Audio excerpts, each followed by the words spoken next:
Bismillahirrahmanirrahim. Assalamualaikum warahmatullahi wabarakatuh.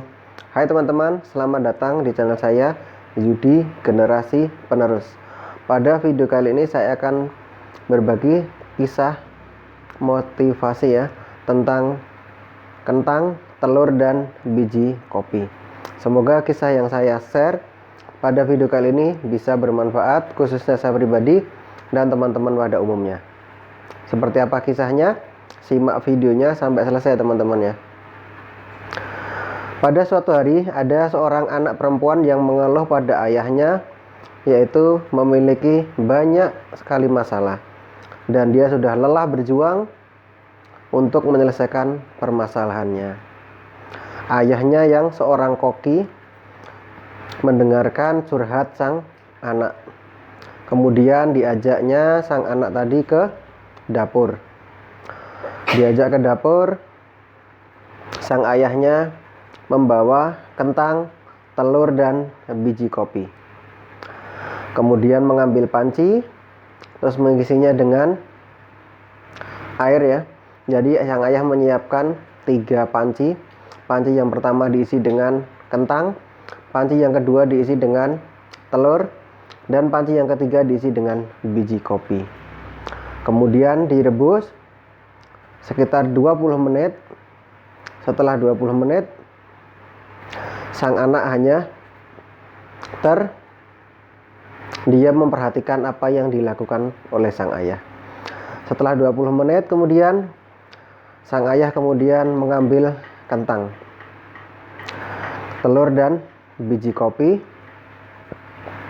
Terus kemudian ditanyakan kepada sang anak gadis tersebut, "Nah, anakku, lihatlah kentang ini. Setelah direbus, apa yang terjadi? Coba kamu sentuh kentang ini." Ketika sang anak menyentuh kentang yang sebelumnya keras, kentangnya menjadi lembut dan lunak. Terus kemudian di panci yang kedua ada telur yang sudah direbus tadi. Sang anak diminta sang ayah untuk menyentuh telur tersebut, untuk mengupasnya. Nah, terus sang ayah mengatakan telur yang sebelumnya adalah sangat mudah pecah. Setelah direbus, kemudian telur menjadi keras. Terus sang anak disuruh mengamati di panci yang ketiga, yaitu ada biji kopi. Kopi yang sebelumnya hanya sebuah biji kopi, setelah direbus selama 20 menit bisa mengeluarkan aroma yang sungguh nikmat. Sang ayah kemudian menjelaskan kepada sang anak bahwa kentang, telur, dan biji kopi tersebut mengalami yaitu permasalahan yang sama, yaitu direbus dalam air panas selama 20 menit. Tapi reaksinya berbeda-beda. Kentang yang sebelumnya keras menjadi lunak dan lembut. Kemudian yang kedua, telur yang sebelumnya sangat sekali mudah pecah, tapi setelah direbus selama 20 menit, telur menjadi keras. Yang ketiga, biji kopi. Setelah direbus, dia bisa menghasilkan cita rasa aroma yang khas yang disukai banyak orang. Begitu juga dalam kehidupan. Kehidupan itu kadang memiliki yaitu permasalahan yang sama. Tapi setiap orang itu menghadapi dengan cara yang berbeda-beda. Dari kisah ini kita bisa mengambil yaitu hikmahnya. Ketika kesulitan mendatangimu, sang ayahnya berpesan pada anaknya, ketika kesulitan mendatangimu, bagaimana caramu dalam menghadapinya?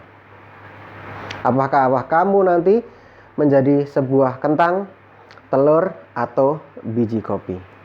Teman-teman, dalam kisah ini kita bisa mengambil hikmahnya ya. Ambil hikmahnya bahwa namanya kehidupan tidak bisa dipisahkan dengan namanya masalah. Yang utama adalah bagaimana kita menyikapi suatu masalah tersebut. Ada kata bijak yaitu tidak ada masalah dengan masalah. Yang jadi masalah adalah cara kita menyikapi sebuah masalah tersebut. saya ibaratkan seorang anak sekolah. Seorang anak sekolah, dia mengikuti ujian, dan sang anak tadi tidak bisa mengerjakan soalnya. Terus nilainya tidak bagus. Yang salah itu adalah bukan soalnya atau bukan ujiannya, tapi yang salah adalah anaknya mungkin kurang belajarnya. Begitu juga dalam kehidupan kita. Kalau kita menghadapi masalah, terus kemudian kita merasa pusing atau merasa nggak ada jalan keluarnya, bisa jadi mungkin kita kurang belajar, kurang yaitu menuntut ilmunya, kurang menambah wawasan kita, sehingga apa? Kita masih kadang buntu dalam menghadapi permasalahan yang kita hadapi. Makanya kita harus semangat untuk senantiasa menambah ilmu kita, sehingga ketika ada masalah, harapannya kita bisa menyikapi masalah tersebut dengan cara yang terbaik. Oke, demikian video yang saya share pada kali ini. Semoga bermanfaat dan menjadi ilmu manfaat. Terima kasih. Wassalamualaikum warahmatullahi wabarakatuh.